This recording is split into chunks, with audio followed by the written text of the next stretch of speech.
Well, you're very welcome this evening to Virginia International Raceway. So we're here for the sixth round of the I was going to say ICCR. My God, for the RTA Virtual Motorsport um, MX-5 World Series. We are on to the sixth round now, as I said, and we have a couple of major contenders up at the top of your standings. We'll have a look at those standings in a second, but I need our race broadcaster, Ronan Hederman, who joins me to give me some visuals so I can talk you through this evening's race here, thanks to RTA and indeed the good folks at motorsport.ie. So look, in the meantime, while we're doing that, there it is now. Thank you very much, Ronan. We are here at this phenomenal track. Ronan had just previously described it as the Nürburgring of North America, and it's very similar indeed. Lots of trees, lots of greenery, lots of twists and turns, very tight and narrow, and a great opportunity for us to explore this full track here at Virginia International Raceway. So last week we were in the national version of Silverstone. Very, very different track as we head back across the Atlantic yet again for our penultimate leg of this transatlantic part of our series, topped and tailed by two Asian circuits. So we are at Virginia International Raceway, as I said, asphalt surface, 3.27 miles with 17 turns, a race lap record of 136.1 in the LMP1s, or IP to them. But this is a superb track on the banks of the Dan River.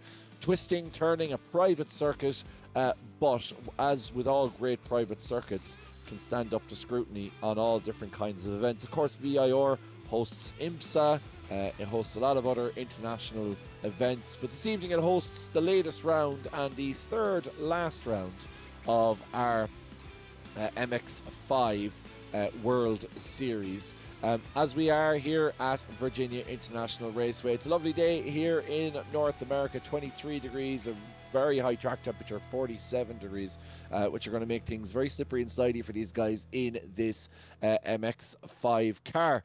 As I said, my name is Kevin Galvin. Thank you very much for joining me. No Evan Dalton this week. He is off in sunnier climes, but I will be helped along the way by Ronan Hederman. And Ronan, this is gearing up to be a bit of a kind of a 2 or 3 horse race, really, as we boil down to the last couple of rounds in this championship. Yeah, absolutely, and all of the top guys in tonight, bar the VRA guys. I think they're the only guys they're not in the top 10. But yeah, loving this championship so far. Always brings out great skill. I think everyone's kind of, you know, I nearly said ground their teeth. Their what's the expression? Uh, Uh, everyone started here basically. Everyone has started MX-5, so like Indeed. yeah, everyone has started here in the MX-5s. It always brings back amazing skill at the level that these guys are at. It's just great watching. Yeah, superb watching, and it's a series, as we said, is that's exceptionally tight. Let's have a look at the championship standings because there are, I suppose, two major candidates for this A championship. A little bit tighter for the B championship, very tight for the B championship actually. But Ronan Doherty, a leading 386, recently crowned the Leinster Trophy champion. Of course, was Ronan 2 weeks ago at Mondello.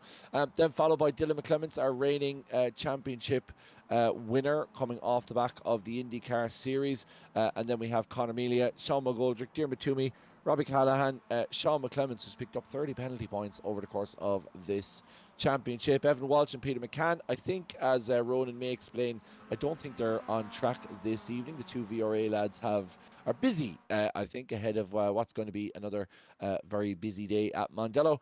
And then Camto Chukwa, who probably should be higher up the championship, and this is a great opportunity for Camto to try and make up some points on particularly Peter and Evan, who are both missing. Much tighter for the B championship, however. Dave Collier and Emma Dempsey tied on 141 points each, so extremely tight there. Dave had a disastrous week last week, but Emma couldn't cash in on it. Dave just having all kinds of technical issues, and he seems to be having driving issues here as he smashes into the barrier at the beginning of qualifying. But yeah, Emma couldn't quite capitalize. You see her there now. Those are our 2B championship rivals heading out on track together. So it's a big evening for Emma to see if she can try and capitalize on whatever small bit of momentum she got last week. See if she can be crowned. Am I right in saying our first female winner of an RTA championship? It would be. Yeah, she will be aiming for that. Then Phil Upson on 112, Ronan Duffy, one of our newest entrants, on 85 points, followed by Ross Wheatley, the Carter, on 80. Then Danny Dempsey and Nathan Sweeney round off the karting boys in the middle of the table, followed by Ken Doyle, then Ollie Meredith, and finally Gary Corcoran on 20 points, who doesn't join us this evening. Ollie's there, however, as is Ken Doyle, as far as I'm aware. Yes, he is actually Ken Doyle. So yeah, most of these B Championship runners are here for this third last round.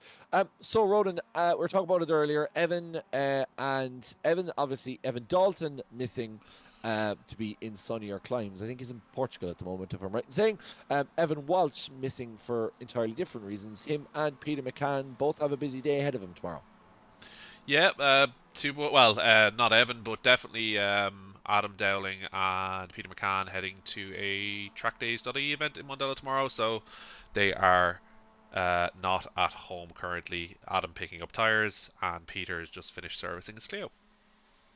Well, there you go. So that is a bit of the inside track from those boys. And we're missing a bit of an inside track on all of the things karting this evening from Evan Dalton. But I'm not sure if Evan is watching in this evening from Portugal or if he has better things to do. I very highly doubt it. Here he is on chat. So thanks to Evan for joining us, and everybody else as well. Yeah, Johnny Hollywood said, "Who signed off on Evan's leave?" I think Evan signed off on Evan's leave, really, didn't he, Ronan? We are kind of the most laissez-faire, technically in quotations, bosses of all time, because we just leave him do whatever he wants. Ollie Meredith and Kevin Joyce, thanks as well. Kevin says, like, comment, and subscribe, which, yeah, we would very much appreciate you doing. Every week, we know that many of you turn up and you enjoy it, so just click the thumbs up. I know you guys do, and it does help because our numbers are even much better this season, Ronan, than they have been in previous seasons. So whether that's an influx of new fans following some of the newest entries to the series, or whether it's just because our quality is so incredible and amazing, people can't miss us, I'm not entirely sure. I'll leave you fill in the blanks of that one, but definitely numbers are up, so we like to see it. Yeah, love to see it. Yeah, thanks for everyone for. I've seen a couple of shares during the week of different clips and stuff like that. So yeah, really appreciate it, guys. And we are unfortunately about to bring a small bit of bad news. As the season rounds to an end, we start preparing for the next season, which I don't think has been publicly announced yet, so I'm not going to say anything about that. But we will be taking a leave of absence next season, primarily because I don't get a break much. But yeah, we'll be taking a leave of absence for a season, but we will be back for the season afterwards. Yeah, and on a completely unrelated note, if you do know any broadcasters who are willing and able and have a particularly decent ability, then do point them our way. We've had a lot of people getting in touch about broadcasting who have said, I don't know anything about broadcasting, but I'm very willing to learn. And I have to say, unfortunately, we are both working full-time jobs, so we are not in a position to train you for the time it takes for you to fill in for one or maybe 2 rounds a season. But if you do know somebody who has done it before and may be able to give us a handout and can just jump in for a race or two, then that would certainly be of huge help. Now, parish notes done for the week. We're 5 minutes into qualifying. Ronan Doherty predictably is leading. Brandon McCann, though, Ronan, in second place. Brandon is... he probably should be doing better this season. He's certainly been in and around the thrusts of the upper part of the leaders, but he just hasn't been able to put any sort of consistent results together. Yeah, I think that's primarily down to, and I'm absolutely taking absolutely no pot shots at drivers whatsoever, but he's got a very aggressive style, I've no idea what he's like in his actual real life driving, but he's very very aggressive. I think it's kind of led to a certain amount of incidents with him over the season, just from from watching in the background here as in the broadcast control. I do have a tendency that when he is near other drivers, I will try jump to it because it does have a tendency to lead to a bit of chaos. But that's only my 2 cents. Well, very interesting indeed. Yeah, I mean, we do have a couple of those drivers. We talked about Emma Dempsey as well on the subject, and how much do you think she was kicking herself last week, given that I suppose Dave obviously had technical issues. A great opportunity for Emma to try and get some fairly steady points, and she just couldn't quite capitalize. Yeah, Emma, I think said prior to the season that she was very, very comfortable in these cars and what she races quite a lot. So I have seen a distinct improvement in Emma's driving. I'm delighted that she's starting to get up there, and I'm delighted that she's fighting for a B championship because it really this car really suits her. And yes, absolutely, last week I think she just got into a fair bit of bad luck more than anything else. Well, we'll see what she can do this week, because it's a big week for Emma in the 17 car. Almost halfway through qualifying, Jordan Kelly now pops up into second place, which is a great sign that Jordan is home and racing on his normal rig, not on a controller this time, which I think is great to see. iRacing is difficult enough without trying to do it on a controller, although not necessarily for Jordan. He seems to be fairly comfortable. As we see Robbie Callahan, no, sorry, it's Dara Halley going slightly wide in that one. But yeah, there is an opportunity as well. You see Brandon McCann there in the 69 car. Amanda has a yellow flag to his name at the moment, but is still in with an outside chance of this championship is Conor Melia. Not sure whether he has a slowdown or what exactly happened there. He seems to be slowing down quite significantly, and he's going to come off track now. But yeah, Connor, I suppose the qualifyings for Connor really have been the issue, haven't they, Ronan? He hasn't kind of been able to get up. Like, he's certainly finishing in a high position, but he's giving himself a mountain to climb almost every week. Yeah, I completely agree with that. I think if Connor did qualify slightly better, he would be able to fight in chance. It seems that he's always kind of stuck in that mid pipe, mid field pack, and I think it's kind of suffering. I think he's got the pace. He's just not delivering results because he's getting caught behind either issues. I know he had was it last week or the week before. I know he definitely had issues where people had either ran into him and his car is slow, and you could see he definitely had the skill and pace to be up there, but was just having again unfortunate circumstances in the mid pack. Yeah, it certainly, and I suppose that's the thing about this championship, is that it is so competitive because these guys are so used to this car that once you get in there, it's very hard to separate yourself out. So you really need to get off to the best start possible to try and make sure you do that. Ronan Darley running that alternative liveried car. Which I thought originally was an in joke, but apparently it doesn't seem to be. It's just Ronan's sense of humor. But yeah, he's had a great week of it, Ronan. He won 2 weeks ago in RTA. I think he had 2 race wins.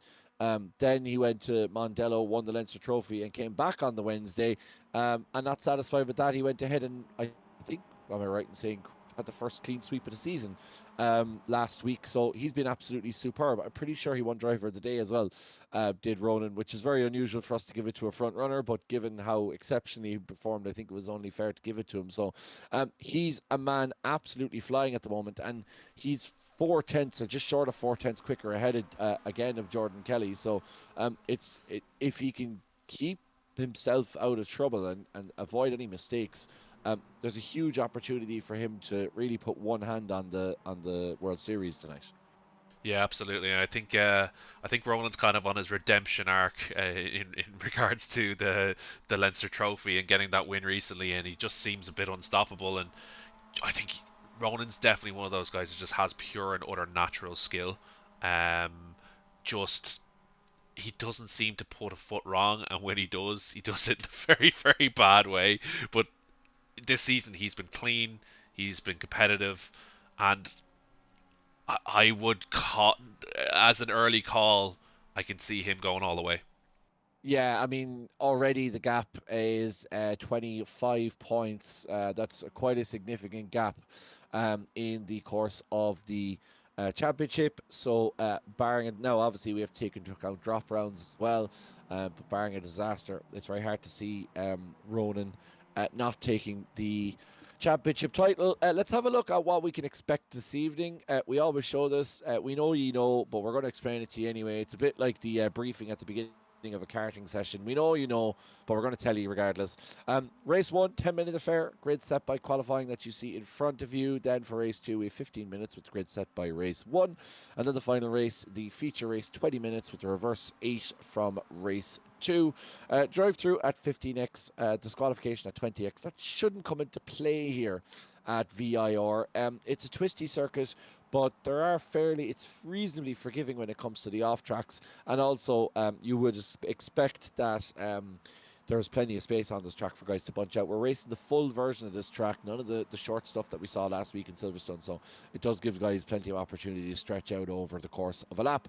And that also, Ronan, I suppose, makes things easier for the back markers, because sometimes in the shorter track as a back marker, when you start to get behind, it's almost impossible to know where to place your car. Whereas in a track like this, just such a long stretch, just particularly in the back stretch, it just makes things a lot more simple for everybody, particularly when the weather's good this evening. Yeah, absolutely. Like if you with these kind of back stretches, if you're a back marker, you do the smart thing, move out of the way. I think with this track in particular, I can't see, like, I think I completely agree with you. I can't see there being too many X's. The car is not the fastest thing in the entire world.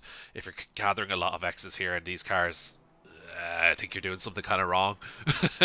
And then we look at that corner and everybody goes off. Okay, I take it back. No, I genuinely think bar. I can see maybe that the what's that called, the old tree, and possibly one other corner being an issue, but I can't see you collecting that many X's.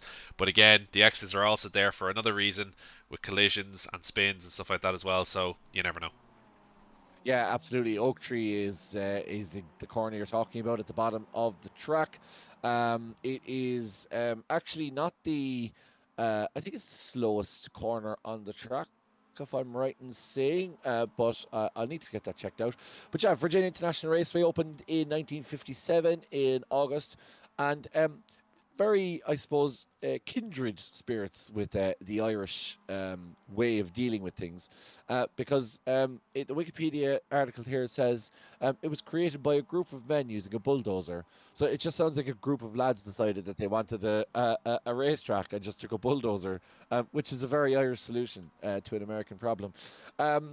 Reopened in 2000 in a kind of a country club model where memberships are sold. I can't imagine how much the membership for that was. But yeah, hosts the IMSA Sports Car Championship, as we said, also hosts GT World Challenge America, the Trans Am Series, and Moto America, so bikes and cars, 4 wheels and 2 wheels at this.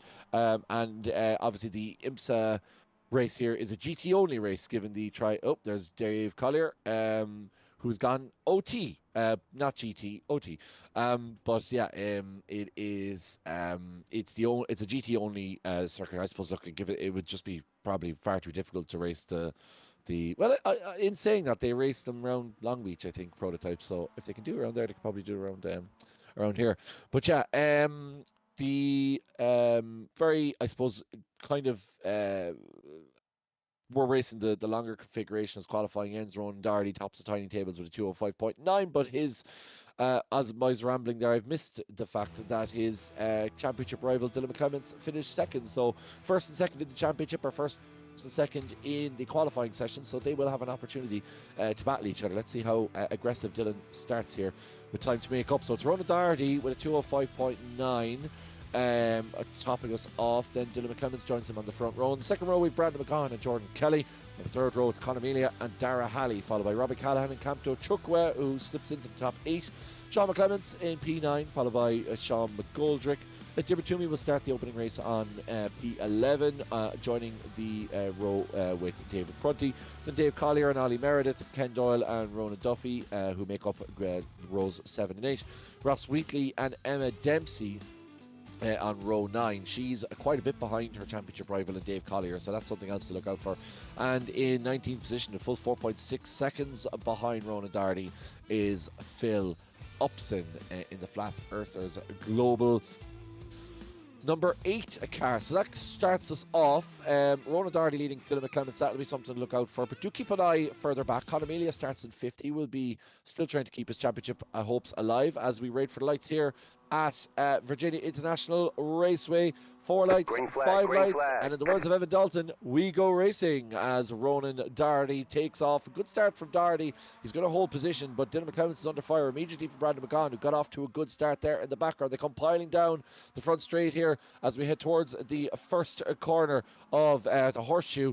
The two of them go side by side now. McGahan goes down the inside of Dylan McClements. He's going to make that move stick in that rather uniquely liveried machine. Ali Meredith has had an issue. He's in the background, and is Sean McGoldrick. We were talking about him and his driving style. Unfortunately, once again, McGoldrick caught out at the beginning of the race, and he finds himself all the way back down in 18th position. A disastrous start, but a great start for the 69 machine for Brandon McGahan. He's gone down the inside of Dylan McClements, got a better start off the line, and now McClements is into 3rd position, and already Ronan Darty opening up a gap. So that's not what Dylan McClements will want to see as he tries to hang on to the coattails of his cousin in the course of this MX-5 World Series. Now, Conor Mealy is another man fighting for the championship. He's under a bit of pressure from Robbie Callahan, but it looks like he's going to hold off Callahan for the moment as we head up the turn 7, 8, and 9 and around the left-hander of turn 10, down the hill as we approach turn 11 and 12 of Oak Tree. This is the site of a former famous oak tree on the inside of that corner, but unfortunately had to be cut down a number of years ago. It's an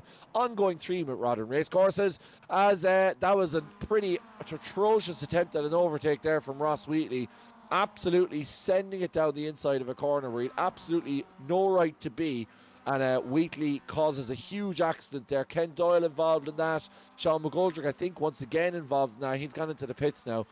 But yeah, that's pretty poor stuff from Ross Wheatley. Was never making that corner. Pretty much entered it perpendicular to the rest of the traffic and caused a major incident. Right, Ronan Darty leading as we head down the hill. We're having a look at Emma Dempsey. I think does she have damage? No, she doesn't. She's going to try and get past David Prunty here, and she's made up quite a bit of a gap on Dave Collier.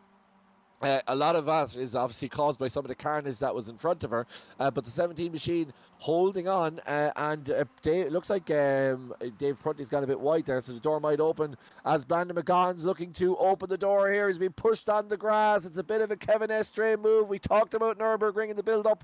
Can McGahan make it work down the inside? He's got the inside turn, and he's made it work, and he's pushed Ronan Darty way back. Darty got that all kinds of wrong going into the horseshoe, and that's allowed not only Jordan Kelly to slip through in the 15 car, but also Dylan McClements, and now this is turned right back in its head from what looked like a very, very comfortable position there, Ronan.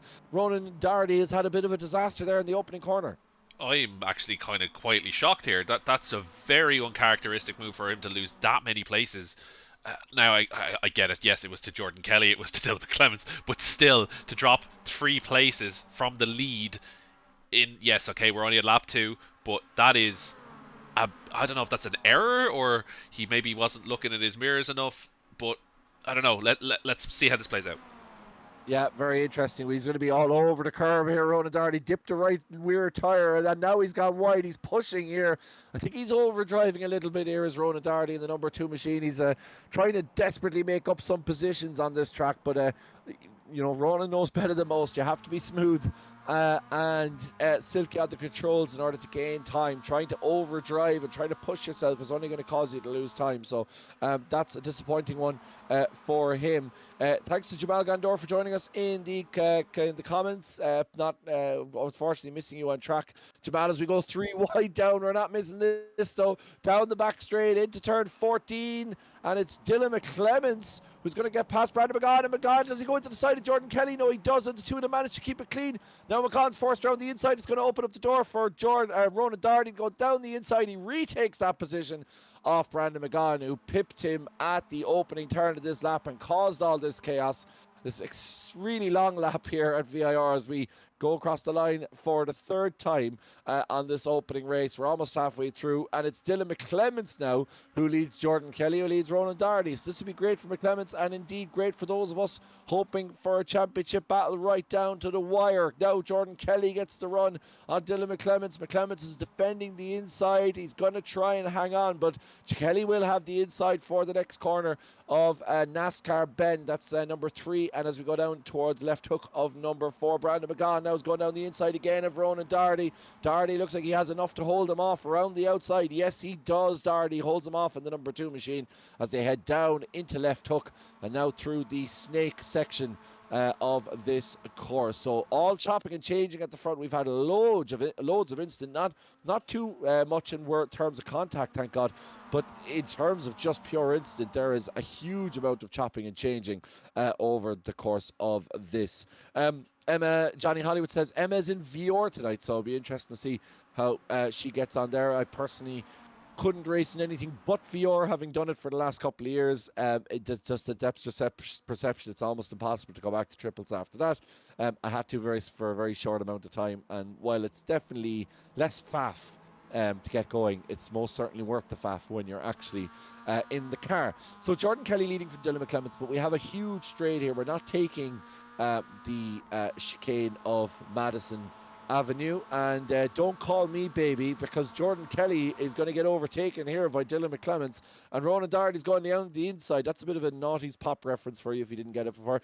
A very niche one at that, as Ronan Darty tries to go down the inside and retake the lead. It's Darty and McClements, but Kelly's sticking in there, and Darty can't take quite a good line as he wanted. He does have the inside of the corner here, and he's Brandon McGahan pushing him, and it's gonna be as you were in terms of McClements ahead of Ronan Darty, but the man who led us down that home straight, Jordan Kelly, is now in 4th position. So maybe leading going across the line isn't the position that you want to be going into this last lap. Heading into this probably will be the penultimate lap, or perhaps third last lap, not entirely sure.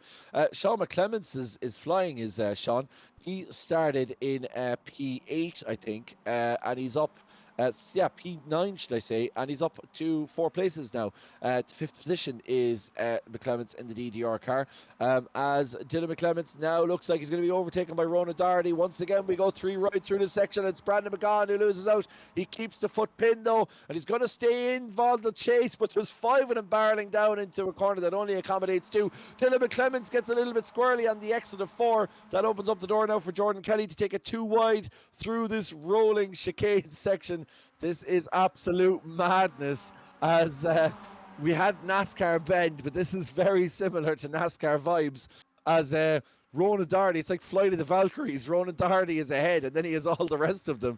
Behind him, McClements gets turned. McClements gets turned by McCann, and he's taken out Conor Melia with him, and that's a huge accident from McClements. 2nd place to championship. Conor Melia can't quite keep it together. He's pushed back, but it's Brandon McGahan, I think, who turned Dylan McClements. It all looked very untidy. It was always going to be very difficult for all of them to try and keep going, but it was never a case of one of them pulling out. We're going to have an opportunity to have a look at that in a second with our Gantry TV replay. Let's have a look at what happened here on the Gantry TV replay. So there's a whole host of them heading up through the S section, and it is quite tight there. It does tighten up. Now it's McGahan. Have a look at McGahan and have a look at McClements. I never thought I'd say this phrase, but it's Peter Griffin against Valentino Rossi, which is not a race you'd often find yourself commentating on. But yeah, McCahan now goes down the inside, and let's have a look here now. McCahan comes up. He's behind Dylan McClements. Sean McClements is in there as well.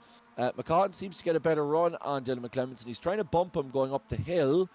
And as we turn left, he's still in it, and McClements goes across the curb. Oh, it's actually Conor Melia.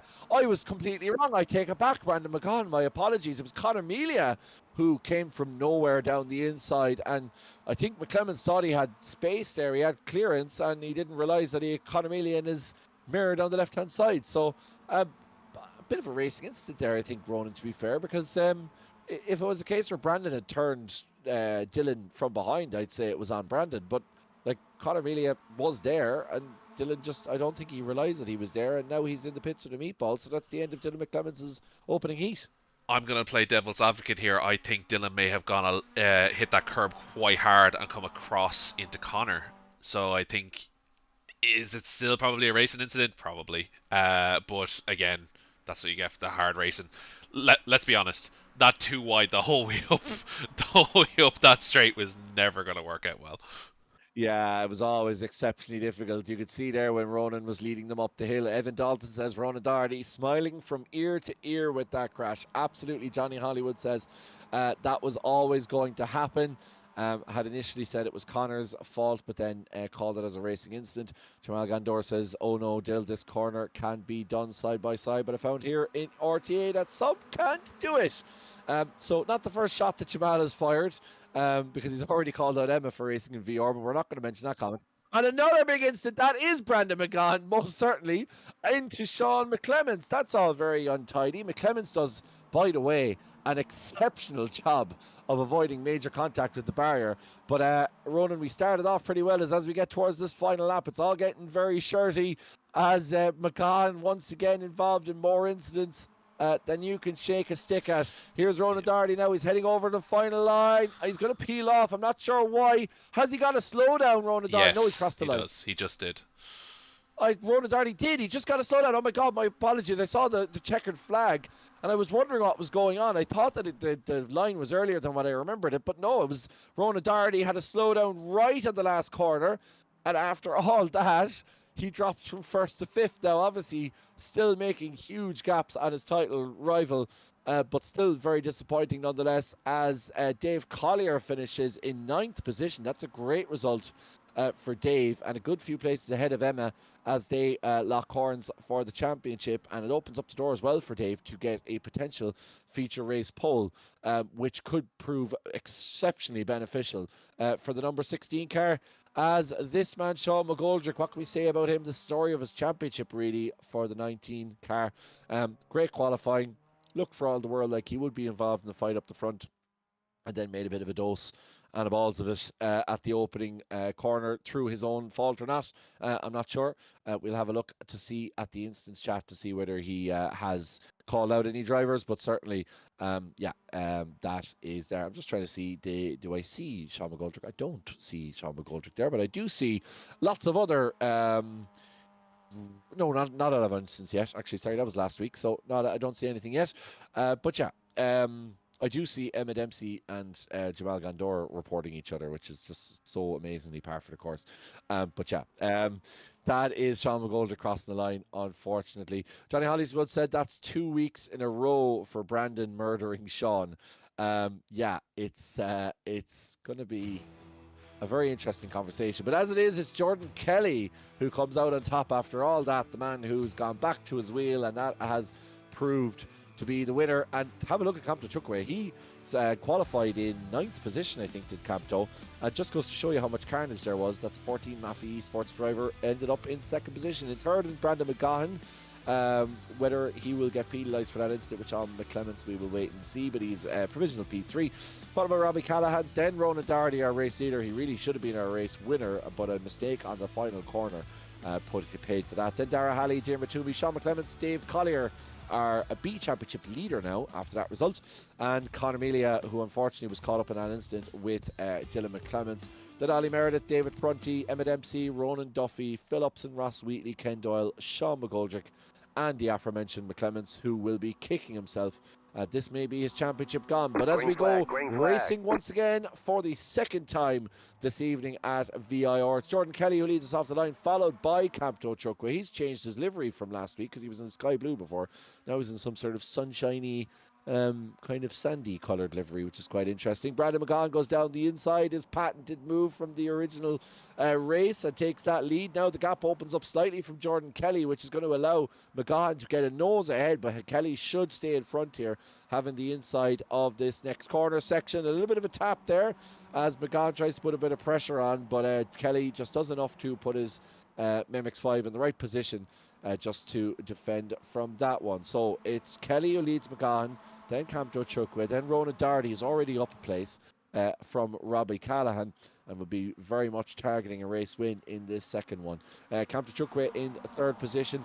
No major incidents. Ronan Duffy unfortunately caught up there. He's dropped 5 positions down the back of the grid, but it looks like he's still running, as Ross Wheatley now looks like he's going to go down the inside of a few different cars, and immediately puts himself into the tyre barrier. I kind of had a feeling like something was going to happen there. But I was worried for Dylan McClements. I'm not going to lie, because McClements was in the middle of that.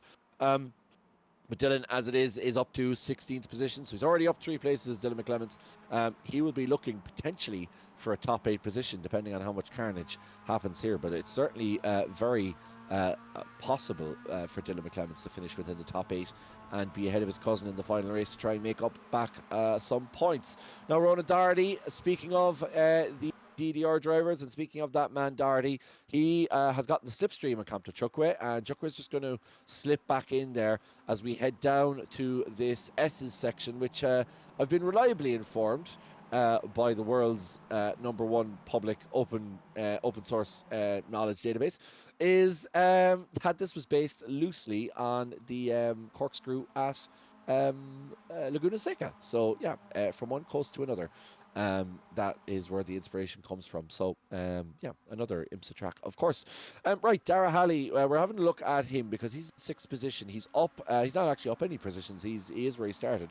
But he's going to go for a move here on Robbie Callahan down the inside. Robbie's currently down a place and could be 2 places as Jordan Kelly now takes that move and he goes back down the inside. Robbie Callahan, Sean McClements and Dara Halley all getting to know each other exceptionally well as Jordan Kelly gets that move done against Brandon McGahan, and now McGahan has Ronan and Doherty behind him.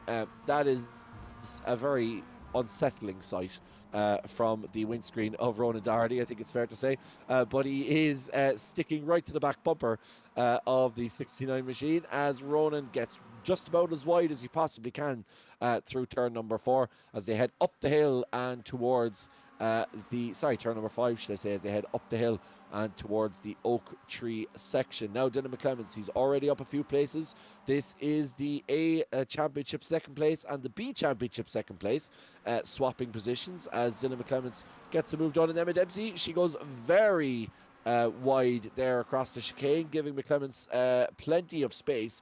Sometimes you think that's a good thing when you're driving, but sometimes it can actually lead to unexpected and unintended consequences, but both of them surviving that. Now Sean McGoldrick seems to have had an issue.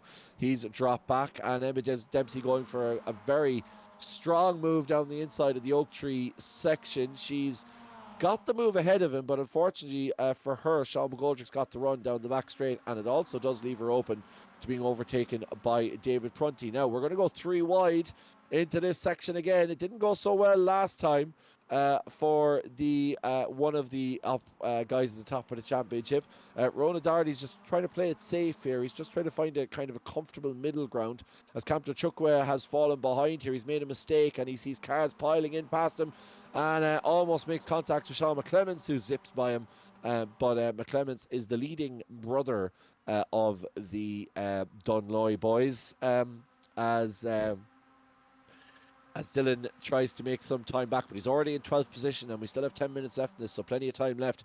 Now, Ronan Doherty's getting a push here from Jordan Kelly, and he's going to try and get that move done against Brandon McGahan, but Brandon has the inside for this corner, and Ronan loses it! Ronan Doherty loses it, and he's going to get collected here in the background. This is a disaster for Doherty. Oh, he's collected by Sean McClements, it looks like.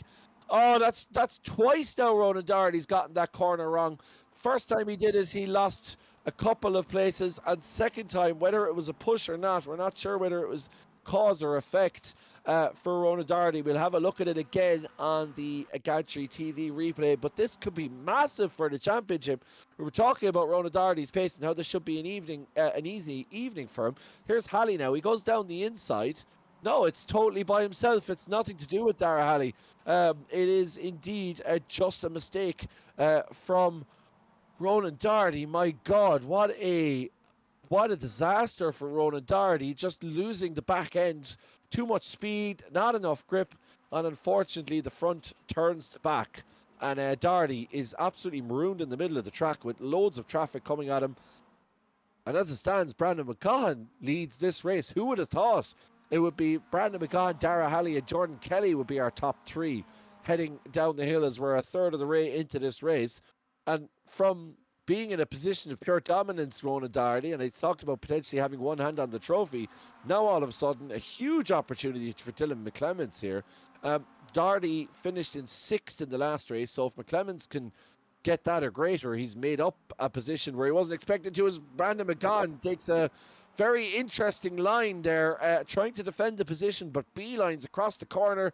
Dara Halley stays patient, executes a textbook switchback, and takes the lead of this race. So now it's Dara Halley leading Jordan Kelly, leading Brandon McCann. Ronan Hederman, there is more action than you can shake a stick at this evening.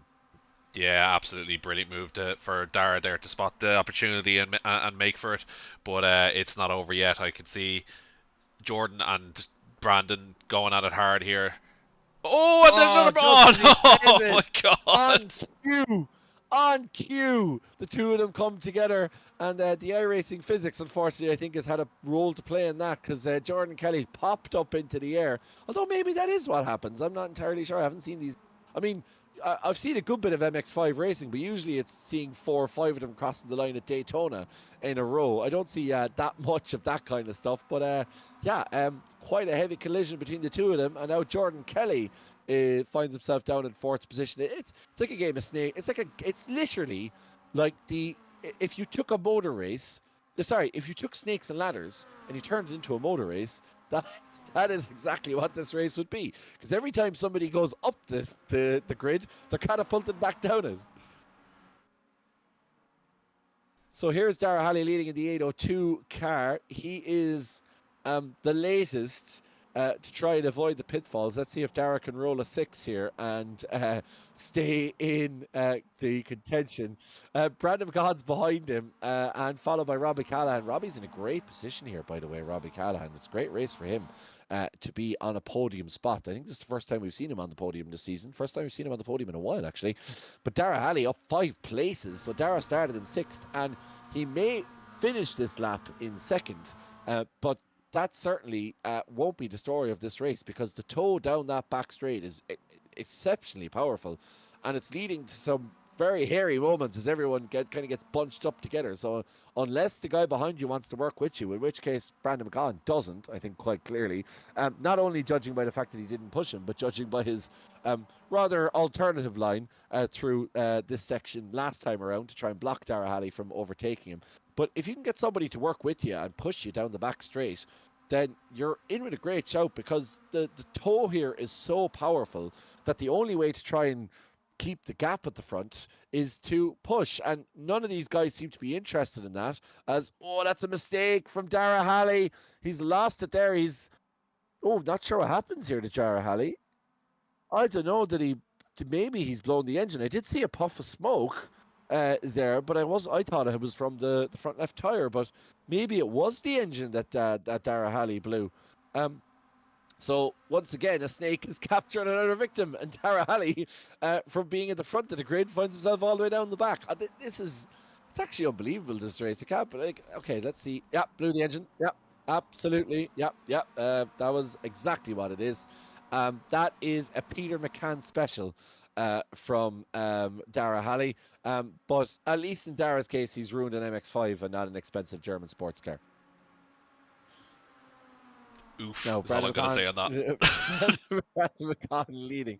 See, he's not here, so I'm being a big brave boy when he's not here to punch me in the face. Right, Brandon McCann looks like he's going to get overtaken by Robbie Callahan, and he is overtaken by Robbie Callahan going into the final curve. Now, look at that man in the back of your screen. That is Dylan McClements. And look who he's alongside, Conor Melia. These two guys have had a bit of a history already this evening, and Conor's missing a front bumper. So let's have a look at what happens here. If we can keep a half an eye on both of these battles. But Dylan is up 15 places, ladies and gentlemen, into 4th position. I know there's been some accidents, but nonetheless, it's been a phenomenal drive by young McClements, and that will make it, will it? No, he won't get ahead of Robbie Callahan, but Callahan gets it all kinds of wrong. Nobody seems to be able to keep it on the track here. Can Dylan McClements get the position? Yes, he does. Make that 16 positions for Dylan McClements, and he's into the podium places from straight last on the grid, and we still have 4.5 minutes-ish left in this race. Ronan, this has been an exceptional performance from the teenager. A prodigy, an absolute prodigy. Like, he is an unbelievable racer. To come up that many positions in one race, like, I was kind of going, if Dylan can maybe make it to top 8, he'll get the reverse grade or whatever. That would be great. No, he's in P3 from where did he start? Last? last Oh my position, God, unbelievable! 19. Great And stuff. rather fittingly for the young prodigy, he's smacking bitches up and down the grid this evening. Um, so, uh, that is certainly what he's doing, and that is Shout out to particularly Dylan's granny that's well. watching. Yeah, I'm sure she appreciated that apologies, one. apologies, apologies to Dylan's granny and indeed Geraldine who watches us every week. Um, it's look. I'm only going to explain it. I'm already losing. But look, you will know if you watch the stream. We are beyond the watershed. And we do enjoy a bit of a risque joke from time to time, but obviously that is a reference to the Prodigy hit, "Smack My Bitch Up," and not in any way anyway of a judgment on Gillian McClements' character as a young man making the way in the world. Right. I feel like that explanation was actually almost funnier and more cringy than the joke. Right. Brandon McGahan leading to Jordan Kelly. Let's see if Brandon can keep this in the lead. And finally, Jordan is helping. We finally see some leaders helping each other. So Dylan is in the background, but he's going to find it very difficult to get ahead of Jordan Kelly. So maybe Jordan got a bit of a backhander from Ronan Doherty here because he's helping out the Team DDR driver because he is he's pushing Brandon McCann, and it's going to be very difficult for Dylan to get involved in this battle if these two continue to work together. Now that may change on the last lap, but for the moment, I think Jordan has sussed this one out, and he's figured out something that I can't believe that other drivers haven't in this grid, and that is that you want to be in second position going down the last lap because you want to run on the back straight. So you don't want to be pushing to get into first and then find yourself pipped on the back straight and it being too late for you to do anything about it. Now, in saying that, Jordan is now going down for a move on the outside, and he's just done a Ronan Doherty. Jordan Kelly, there's very clearly no grip on the outside of that first corner, and Jordan has fallen foul the exact same way that Ronan did earlier in this race by almost swapping in. So Jordan managed to collect it together, but we've seen a couple of cars this evening, Ronan, fall foul of that as Jordan goes quite aggressively into Robbie Callahan, but Callahan manages to keep it on the road. I know there's a few here in the comments that'll be hoping that Robbie Callahan can get a podium position. And Robbie has a lot of people vying for it. You can see in the screen behind you. Now, Conor Mealy is under pressure from Ollie Meredith, who is having a great run of things. Ollie's up 5 places.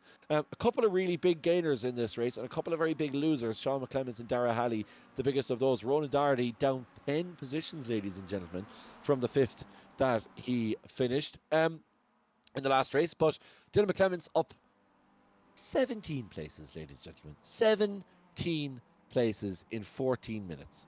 That is quite astonishing on a track that it's not exactly like we're racing a NASCAR track here. Like, this is a long international oval, and that's Jordan Kelly popping in and out. Bit of internet issues for Kelly, the Donegal man. Unfortunately, he is having some sort of issues. So Conor Mealy in 5th position, but he looks like Ollie Meredith is launching an offensive, but he pulls out of it again. He's going to hold on to where he is as Kelly is battling with Robbie Callahan, and he gets ahead of Callahan, and Conor Mealy now has had an issue. Conor's gone off. Oh, and Robbie Callahan's gone off as well. The number 7 car, unfortunately, swapping ends. There's a bumper gone flying. That certainly isn't Conor Mealy's because he didn't have one to begin with, but it looks like he may have issues now with his wheel balance. Not exactly sure what happened to Conor Mealy, but it's Brandon McCahan after all that chaos. Rather fittingly in a race filled with chaos, it is Brandon McGahan who crosses the line in 1st position, but the headlines will be all about Dylan McClements, up 17 places as his championship rival finishes down in 15th, and what was originally looking like an absolutely appalling night for Dylan McClements could be the night where he reignites his championship contentions, Ronan.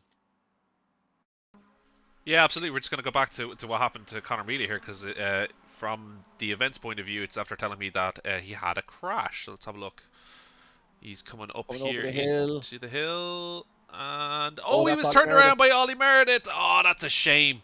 That's a shame because Ollie was having such a good race.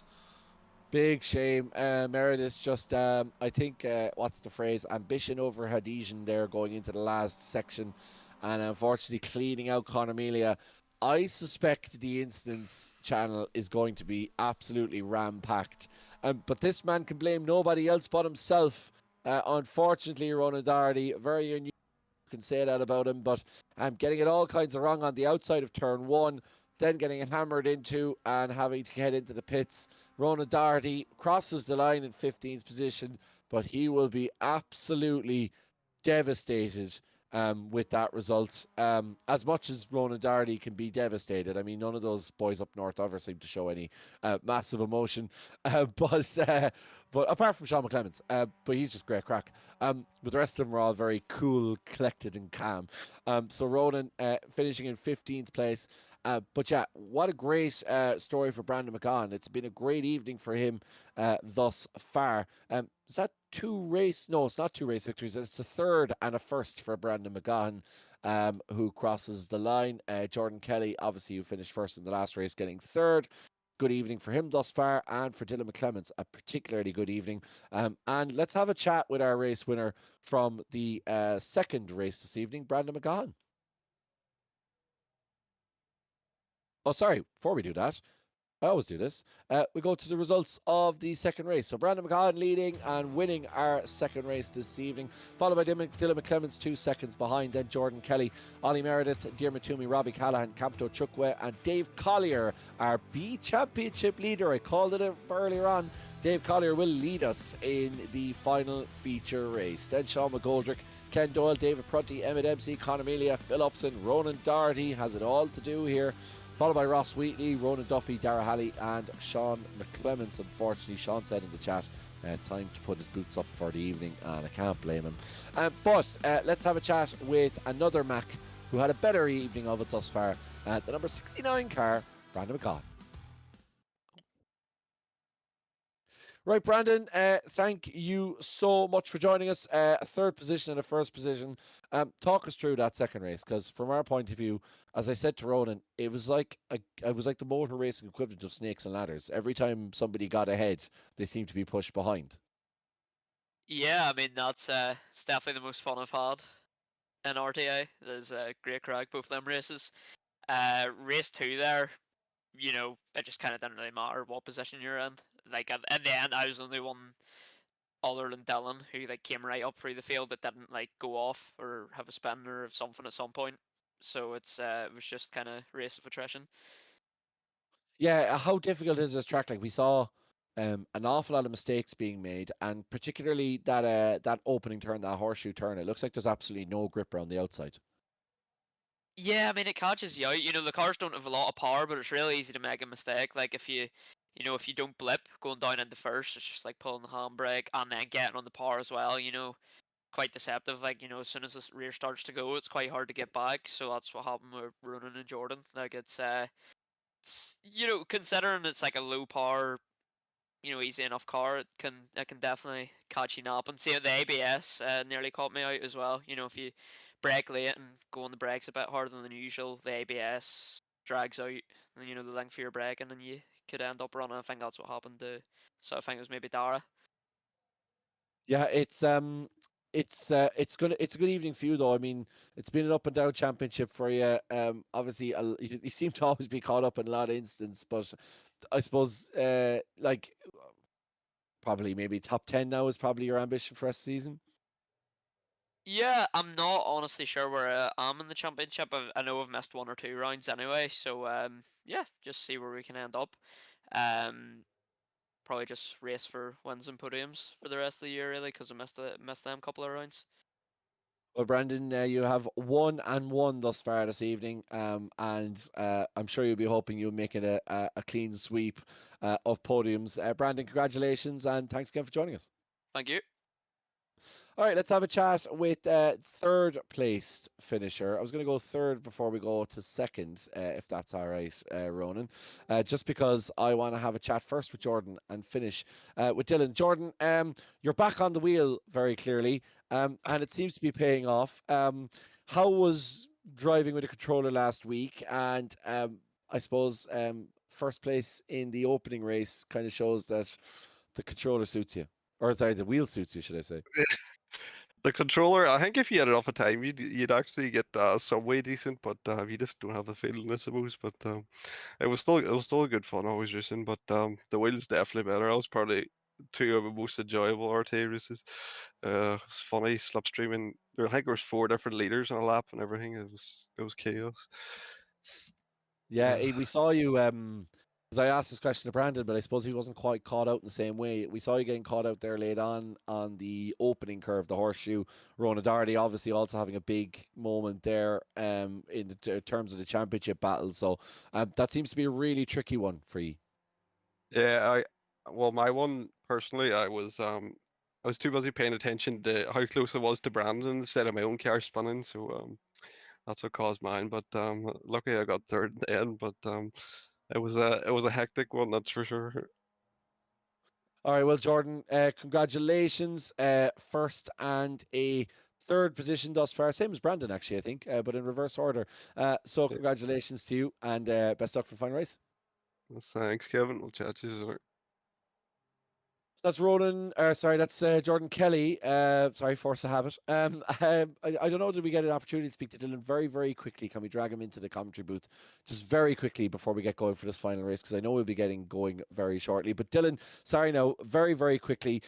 Obviously, a disastrous opening race, but this has turned massively on its head for you. So you must be really in bonus territory from where you were on the opening race. Yeah, I mean, starting last and getting to that good, this shows how much carnage it'll be, and hopefully we can stay out of it this last race and gain a few points. Well, I suppose the fact that you've done that already, would you feel confident now doing the same in this future race, particularly given the amount of carnage that we've seen already?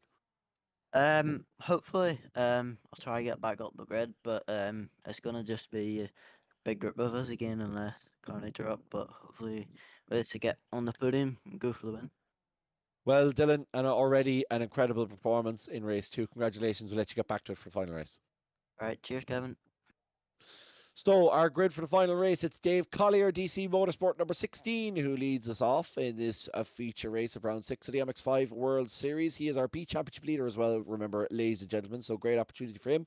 Followed by Compton Chukwa, the 14 car, then Robbie Callahan, Dermot Toomey, Ollie Meredith, Jordan Kelly in grid number 3. Then Dylan McClemens, the man we just spoke to there, and Brandon McGahan on row 4. Followed by number 9, that is Sean McGoldrick, then Ken Doyle, David Prunty, Emmett Dempsey, Conor Amelia Phillipson, Ronan Doherty, Ross Wheatley, Ronan Duffy, Dara Halley, and Sean McClemens. And we go 5 lights red, and we go racing for the final time here at Virginia International Raceway as part of the MX-5 World Series. And Dave Collier gets off to a very good start, leaving Robbie Callahan and Compton Chukwa in their wake. But Callahan gets the jump on Chukwa. So Chukwa now has Dermot Toomey on the inside to contend with. He's there on the outside here. We've already talked about how difficult that line is, but he manages to make it stick. There's some incidents with Annie Meredith swapping around. Emma Dempsey's down 2 positions already, and Phil Upson, he's had a bad start as Phil. He's down 5 positions already, right at the back of the pack. Now Robbie Callahan slips down the inside of David Collier, and Callahan through the first position. He has time to make up on, but he gets that all kinds of wrong. He bounces over the curb. Can he keep it in? Yes, he does, but he loses the position once again back to Dave Collier, and again to Sean McGoldrick, who gives him a little tap on the way, just for good measure. He's under the clutches now of both Jordan Kelly and Dylan McClemens. He's in a northern sandwich here, and Brandon McGahan is there as well, putting pressure on Callahan, but he manages to hold on to 4th position. Very, very instant fill start. Dave Collier's already had an effort from Robbie Callahan, but Ronan, if you come at the king, you better not miss. Yeah, absolutely. That was a bit chaotic, and I think it's the first time that I've kind of looked at the reverse date and gone, oh god, these guys are gonna fight like hell. Oh, and someone's off in the background. I think that's Ken Doyle. It's Ken Doyle. Ken Doyle is off. The Ling Motorsports machine, not sure whether that was cause or whether it was Ken's own mistake, but Emma Dempsey, look at that. She went all the way down the back. She had a big issue again, Emma. Looks like this B Championship is slipping away from her, while one of our B Championship series title winners, oh, I said it, Dave Collier, no! And he just about avoids taking out Brandon McGahan on the way through. Or sorry, not Brandon McGahan, should I say Sean McGoldrick on the way through, but commentators kiss at that there, the classic one. Oh, I was just about to say Dave Collier's on one end of the grid and Emma Dempsey's on the other end of the grid, but now Dave Collier's in the pits and Emma Dempsey has the last laugh. Yeah, that is very disappointing for Dave Collier. Not exactly sure what happened there, but that's, for a lot of other drivers, him out of the way, and now we move on to the next one. It's a bit like Squid Games, isn't it? It's just like, just kill as many as we can until we get what we need. Captain Shookway leading Robbie Callahan.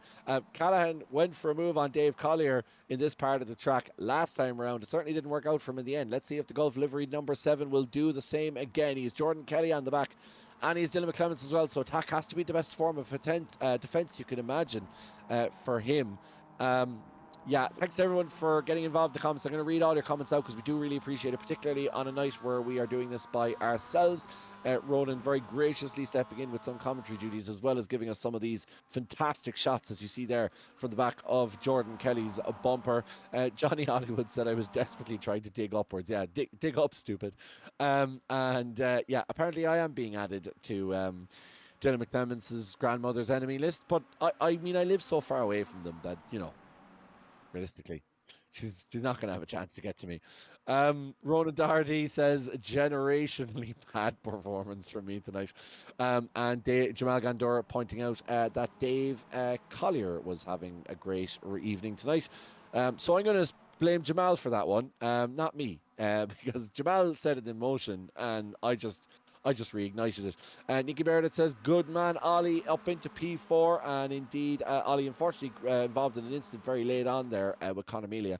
So the stewards will undoubtedly have a look at that. But a great race from him nonetheless. And yeah, Johnny Hollywood says, definition of the commentator's curse. Most certainly not. And Jamal says, not used to bump drafting. So yeah, that might be the reason. Maybe Dave was bump drafted and just had too much speed going into the corner. Dylan McClements takes a little bit too much off that one as we head into the final section, as Captain Shookway also dips a wheel on the grass. And this is all a little bit... yeah, I mean, it's definitely very, very tight. But I would also say a lot of these guys are taking maybe some liberties regarding the track limits here. So I'm sure they won't get penalised, but you just don't want to have to put your foot in the brake if one of your wheels is in the grass, or you'll find yourself facing not down the hill, but back up the hill. Now, Robbie Callahan going for a move down the inside on Jordan Kelly. Can he get it done? Can Callahan get the move done? He is trying his best, but I don't think he's going to have enough. And Kelly's going to be down the inside. Kelly gets touched there, and he gets sent him into Dylan McClements, and Dylan now spins him around, and Dylan gets spun around by good measure. Unfortunately, these two boys getting caught up together, and that is Dylan McClements' chance of getting a real points ahead of Ronan Doherty gone. And once again, this championship swings back on its head. Ronan Hederman, that looked very untidy, but very hard to put blame on any one particular person. Not entirely sure. Dylan's attempt there an overtake looked ambitious. I could see it kind of coming from a long way off, so I'm sure that'll go to the stewards' room. Maybe I know Dylan very potentially could be off the Christmas card list of Jordan Kelly for sure. But yeah, let's look where we are now. Back to Brandon McCaughan, who I could see was like a shark in the background there, waiting for that to happen. Yeah, it is most certainly a very... like this is the thing about this race. Like, look at Ronan Doherty, now he's up in the 4th position. You just have to keep your nose clean. I know it's easier said than done, but like, I know, like, you're kind of damned if you do and you're damned if you don't, because if you go kind of conservative, then, you know, it's kind of a bit like playing Junior B hurling. If you don't get stuck in, you're the one who's going to get hurt the most. But at the same time, you also have to be conservative, as Ronan Doherty tries to stick it in on the side of Robbie Callahan, and the space was always kind of lowering there, but Ronan managed to keep it on track. I don't know, was he full left lock there to make sure that his number 2 machine stayed on, but certainly manages to keep it in it. So yeah, let's have a look here at Ronan Doherty. Can he get a move done here on Robbie Callahan? It's Captain Shookway now going up against Brandon McCaughan. And Robbie Callahan holds on to the position ahead of Ronan Doherty. But Doherty's going to go for the switchback here. And it's going to be blocked by Captain Shookway, but he might be able to hold on to it. I'm not entirely sure. Let's see. Ronan Doherty down the inside, or down the outside, should I say, which opens the door for Robbie Callahan to take back that position. So a lot of swapping and changing, but Ronan swapped back to the inside here. He's going to try and break late. Can he get down the inside? He does. There's a little bit of a touch, but Robbie this is a superb result for Robbie Callahan. I mean, where's Robbie Callahan, the leaderboard? He is in 6th position. He's going up against potentially a man who's on his way to winning the championship, and he's absolutely giving him a run for his money. As Conor Melia helps Sean McGoldrick up the hill with a little bit of a push from the back, I think Conor is quite conscious of Ollie Meredith behind him. Having the two of those came together, of course, in the last race in the final section. So I think Conor is just desperate to try and put a bit of a gap between himself and the young Carter racing the 95 machine. But Brandon McCann in 1st position. He's up 2 places. Oh, sorry, he's up 7 places. I forgot. Yeah, sorry, it's a reverse grid. So yeah, Brandon McCann up 7 places into that. And Ronan Doherty in 4th position. He is up 11 places. So some big winners. Unfortunately, Dave Collier, Jordan Kelly are big losers, as is Dylan McClements, as he is making up places. He's just double overtaken Ross Wheatley and Ronan Duffy, despite not having a front bumper. So Dylan desperately trying to make up some places, but this has been a real roller coaster evening, Ronan, for Dylan. He's threw it all away in the first race, brought it all back in the second race, and now looks like he's going to throw it all away in the third race. Yeah, I think it's. I think I saw in the comments there it's going to be a DDR drop round. Oh, and that is Ross Wheatley having a little bit of an incident there. Oh, and yep, and that's, I'd say, evening over. Don't rejoin badly, Ross, please, not on stream. Yeah, that's better. That's good stuff from the 18. Chapeau, Ross Wheatley, for doing that right. You've definitely redeemed yourself there by not pulling out across track. And a man who doesn't need to redeem himself is Captain Chukwe. He's got into the lead. Started, as we said, the evening in 9th position. He's battled his way up to almost being in the podium. And he has now found himself in pole. He started in 2nd, and he's after getting ahead of Brandon McGann. So in 1st at the moment. I say at the moment, given what's happened this evening. I'm afraid to say that anybody's leading, because I feel like whenever I say that, they're going to pile drive themselves into a tyre barrier somewhere off T turn number 8. But Camto ahead of them.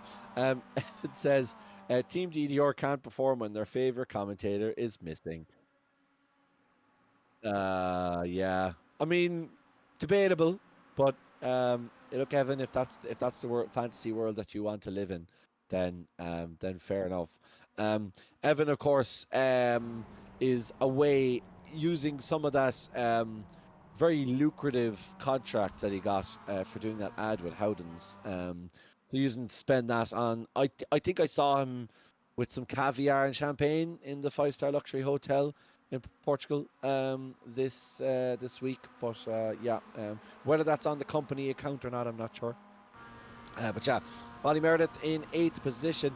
He is down 3 places, but Evan Dalton says Ollie is having himself a day. But nonetheless, going 3 wide into this, and a little bit of a touch between Brandon McCann and Ronan Doherty that shoots Brandon over the curb, but he manages to hold on to it. A little bit unseemly there between the two of those, and Ronan should probably keep his nose a little bit clean. He looks a little bit too eager for a guy who's really in a great position to score major points over his rival. Yeah, and it's not like he's exactly fighting against a kitten here. He's literally fighting against one of the other feisty drivers, being Brandon McGann, who's got to where he was in a bit of a lucky situation this race, but in some of the other races, I have a feeling there's a couple of incidents waiting for him in the incident room when this is finished. But yeah, I don't think Ronan's going to take this line down. No, certainly not.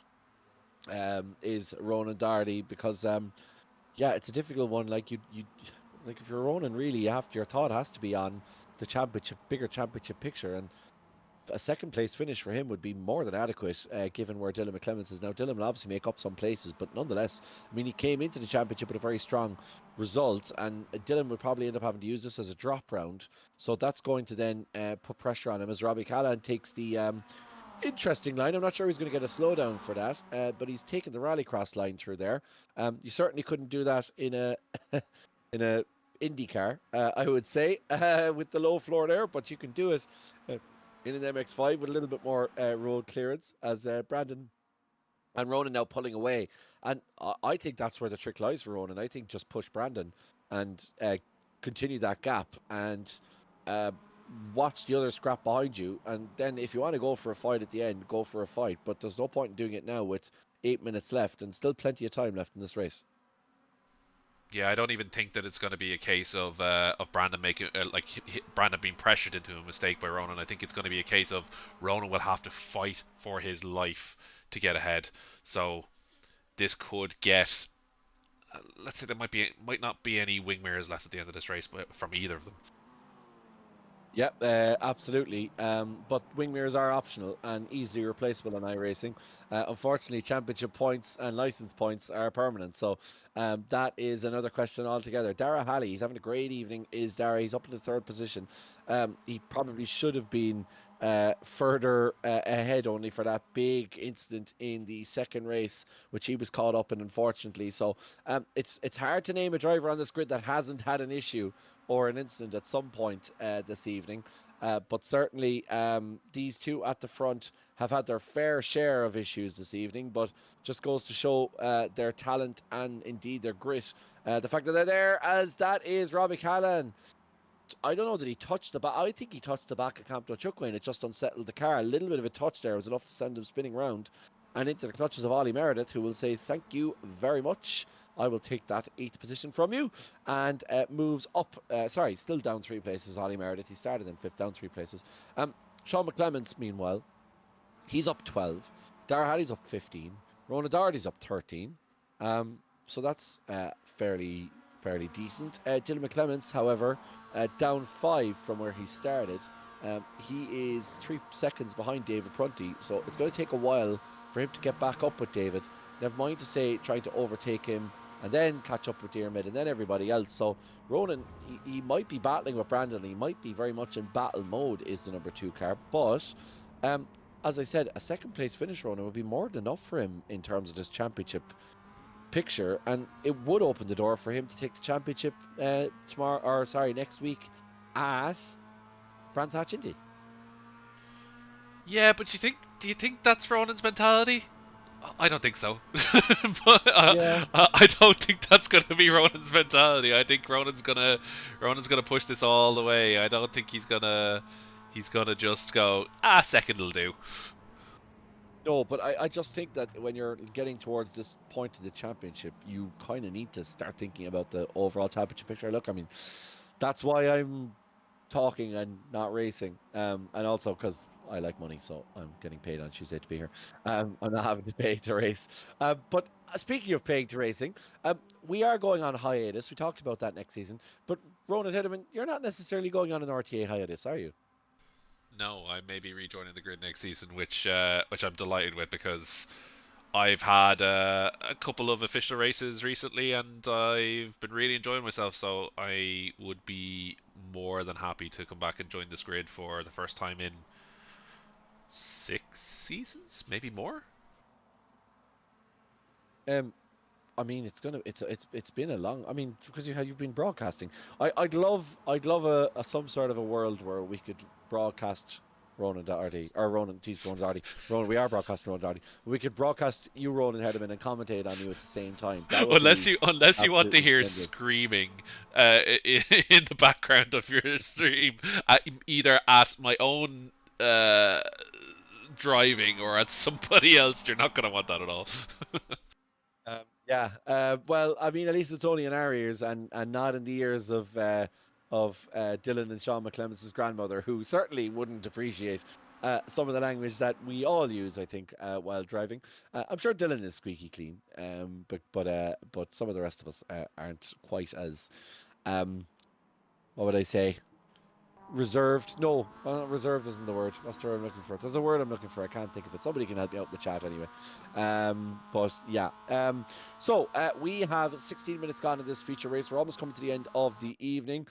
Kevin Joyce says, only just seen Peter Griffin on Brandon's yoke. Kevin, have you been in some sort of LSD-induced coma for the last 6 races? Like, how have you not noticed the Peter Griffin liver? We've literally referenced it on the screen. I mean, we've come up with 2 memes on screen. We've clipped it when we did one of Ronan Hederman. that of all the mistakes we've seen this evening, I think that is the worst from Kevin Joyce, who is an F1 anorak, but unfortunately, coming to the MX-5 series, seems to be completely oblivious to some of the deliveries. So, yeah, Kevin, that's poor from you now, Kevin Joyce. I do appreciate you joining us. Please don't report this stream, but poor, poor. What do I say? Poor observation skills. From you. Kevin says living under a virtual and a real one, it seems. Right, Dara Halley is involved in that battle, but look at this, Ronan Darty, he's in the lead now, is Ronan, so he's certainly taken the lead at the right time as we head towards the last 2.5 minutes or so. We probably have time for one more lap after this, I suspect. Because it's around a 2-minute lap here, as, oh, that's a bit of a mistake from Daria Halley, and Sean McGoldrick almost careers into the back of him, as Sean McClements from behind. This is a try to move, didn't quite work out. What's that meme where your man is like, Fiamucci, phew? That's kind of what makes me think of. From Sean McClements, he just yeeted it, pulled out and yeeted it down the inside. But Campto, a wily fox, and he's certainly not afraid to get stuck in there, and he's not going to leave Sean McClements intimidate him. Ronan Darty is not leaving anybody intimidate him. He is 0.6 of a second ahead, and we are heading into the couple of last stretches here where Brandon, as he retakes that lead from Dara Halley, he will have an opportunity to have a go off Ronan, I suspect, before the end of the race, but it may only be in the final sector of the final lap. Because there is a bit of a gap there. Now, Brandon, as you can see, he's hauling it in. He's getting a push from Dara Halley, which will help to no end from these two. You can see there the interval tipping away down, but not enough for Brandon to have a go off Ronan in this opening lap. And Brandon, let's not forget, like, Dara Halley isn't just going to be pushing Brandon to second place. Dara's going to want that second place himself, so he's going to go for a move, you can be sure, before this race is done. Now, Campton Chukway and Sean McClements resume their battle. McClements goes down the inside, and this time Chukway has to concede to the number 20 car. Sean McClements, great work from him. Bit of an up and down day for him as well. None of the Team DDR guys really having a very smooth running, which we're used to seeing, but managing to get it done. Now there is 1, 2, 3, 4, 5, 6 cars, all line and stern, as we head into the final lap, as Brandon McGahan pulls out. And yeah, I think that's what was going through Ronan Darty's mind as well, Ronan. I think you pretty much summed it up perfectly there, because he switched to the outside, but Ronan managing to hang on. And in fairness to Brandon, he's got back at Ronan more than I thought he would. I wasn't expecting a battle this early or early on in the lap, but it has happened. This may be a good thing for Ronan, though, because if he can hold off Brandon here, he may create enough of a gap to get himself ahead, as Sean McClements gets involved with Sean McGoldrick, but McGoldrick isn't giving it up to his namesake.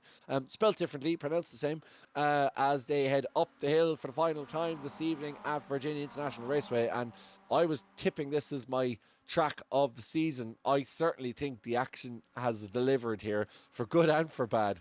This is a superb track. I really would, if you don't have it on iRacing, or even if you don't have iRacing and you have another sim that has it, I'd really recommend giving it a go. It's a great track, great fun, superb for hot laps, and just practicing on, even if you're not racing. But you can see why they sell membership and why it's so popular. Thanks to everyone in the comments. Johnny Hollywood suggests Sean McGoldrick for driver of the day. He stayed out of bother today. That's a very good shout. Apart from the opening lap, I think Sean McGoldrick got caught up in the very, very first lap, very first corner. But after that, Adam Dowling says Peter McCann is enjoying a French baguette. And I don't know if that is double entendre or not, but I'm just going to leave it stand as it is, as Brandon McGahan gets involved with Ronan Darty. Got past Darty on the main straight. As I said, you're almost better being second than first going into the final lap, and Brandon McGahan gets past Ronan Darty. I'm a little bit late to the party, sorry, but gets past Ronan Darty. Darty gets involved with him then in the last couple of corners, and now he's battling Dara Halley. The two of them going side by side for second position as the checkered flag waves. It looks like Brandon McGahan is going to take a second consecutive win, and Ronan Darty's just about going to do enough to see off Dara Halley. Sean McClements finishing close behind in fourth, then Campto Chukway and Sean McGoldrick, then Conamelia, Robbie Callahan. And this is another battle from behind. Callahan leading Toomey, but Toomey is going to try and make an effort, doesn't quite get there.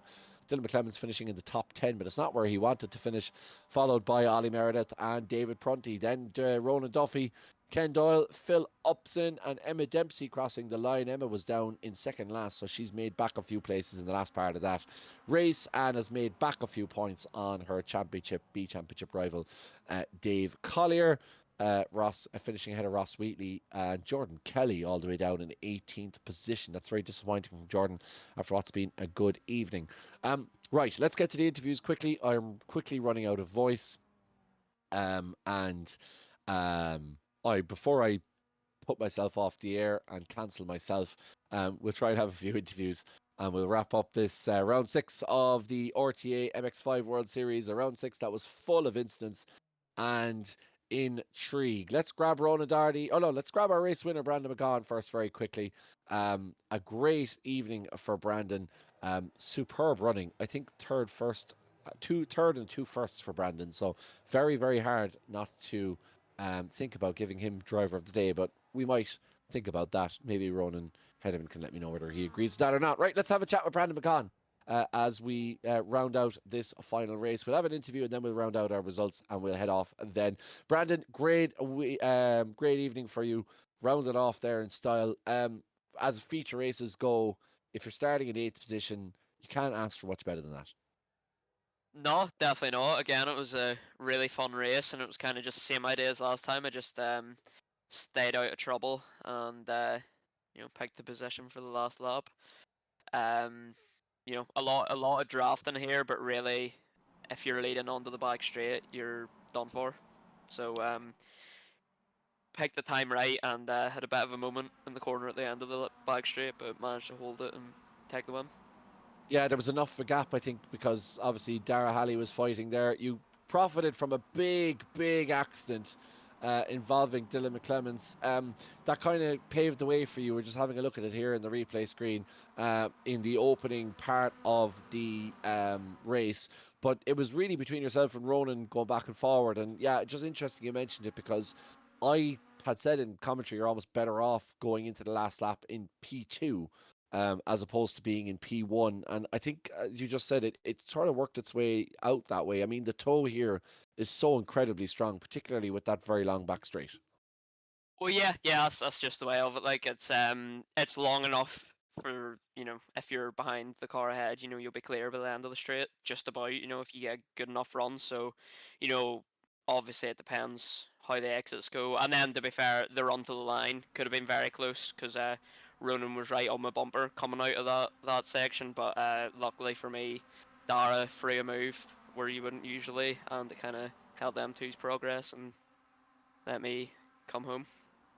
So it couldn't have been much better a day for you, really, I think it's fair to say. A third and 2 firsts. You've really, I suppose, like, it's nice because obviously, as you said, you've missed a few races, but getting back to it, you've very clearly shown that you're very comfortable in these MX-5 cars.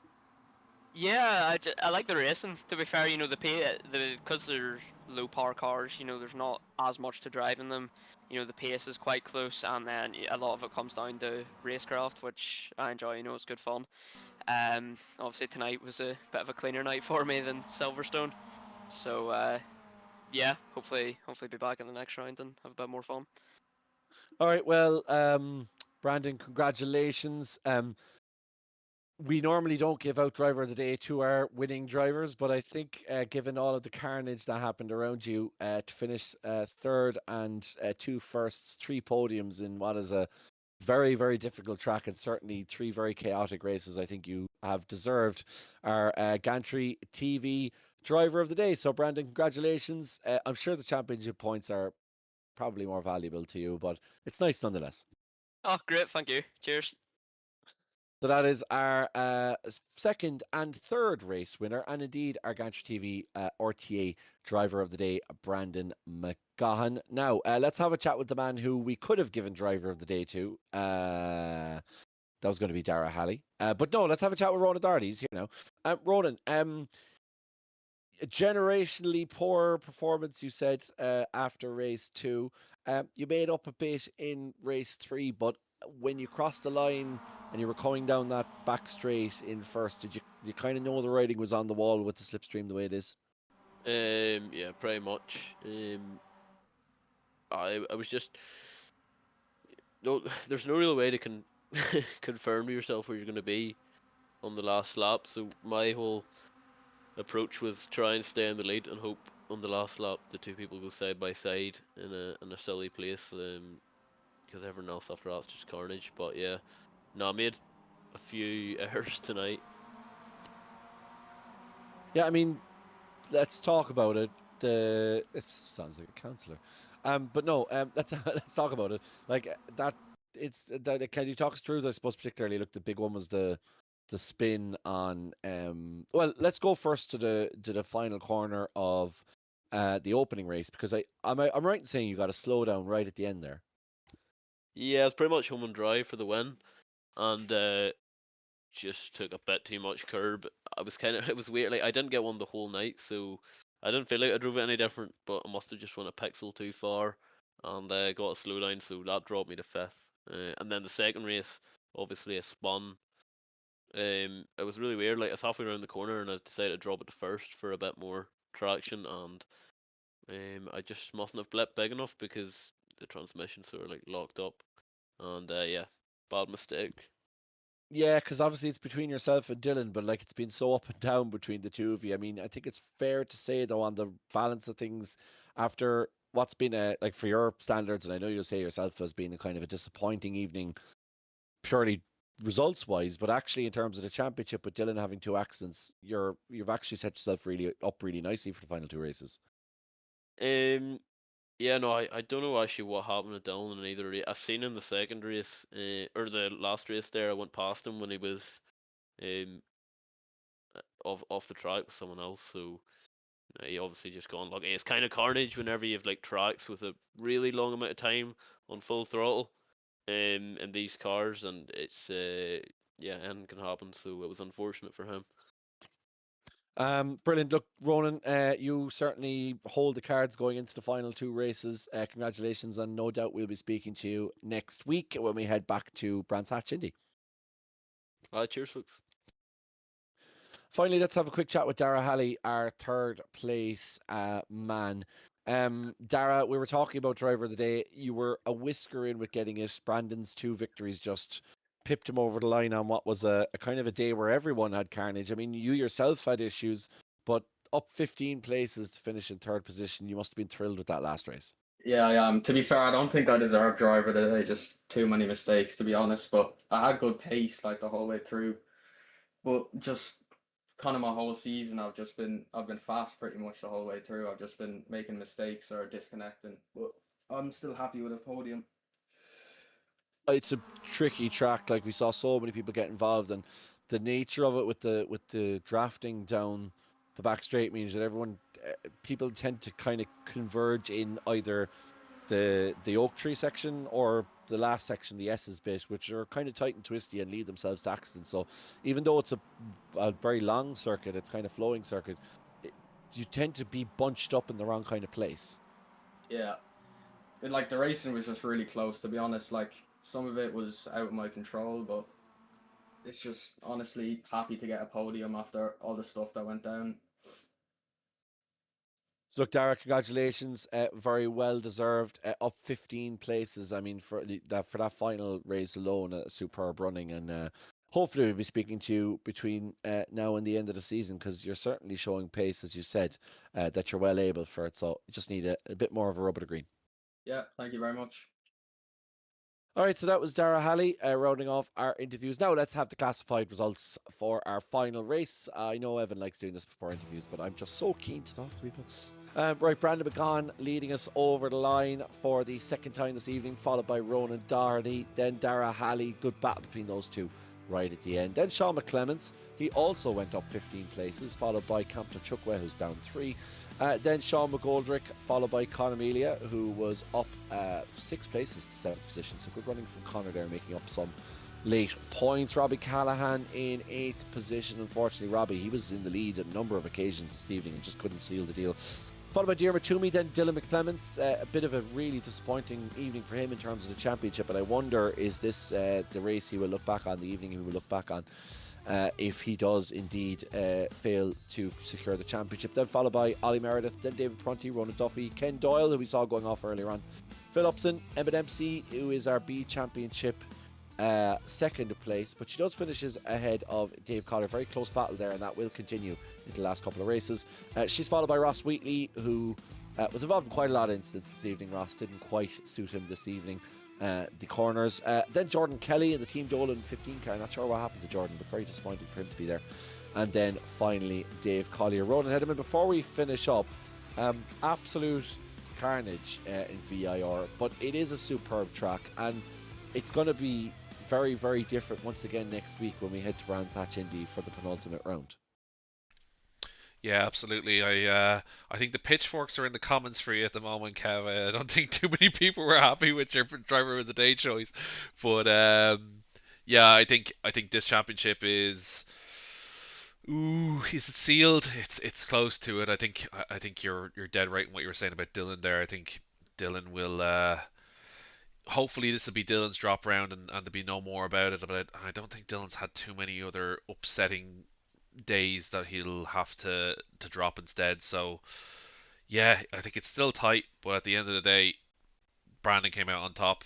Very aggressive drive, very I think very well deserved. He went at it with Ronan and he came out on top against Ronan, who was maybe slightly off form, bar maybe the last race. So yeah, it's all to play for. Yeah, all to play for indeed for those guys. Yeah, I mean, I appreciate, I can accept the criticism when it comes to Brandon McGann. I get it too. I understand it, but I still think that Brandon's had a really good evening, and indeed, it's for the stewards to sort out all that sort of stuff. Not my job to do that, thankfully. I don't envy them after this evening, but it is Brandon who wins it. Thanks to all of you for joining me in the comment section. Really, really do appreciate it. Especially on a night where I wouldn't say flying solo. I'm very, very capable co-commentator in Ronan Hederman, but obviously Ronan's trying to do 17 other things. So it does help to have extra people you can bounce off. So thanks to all of you for getting in touch this evening and keeping an eye on our championship and indeed watching us, because it's what we do it for. We do it so you can watch it because it's never as fun when the drivers watch us back because all they do is skip to the bits that they're in.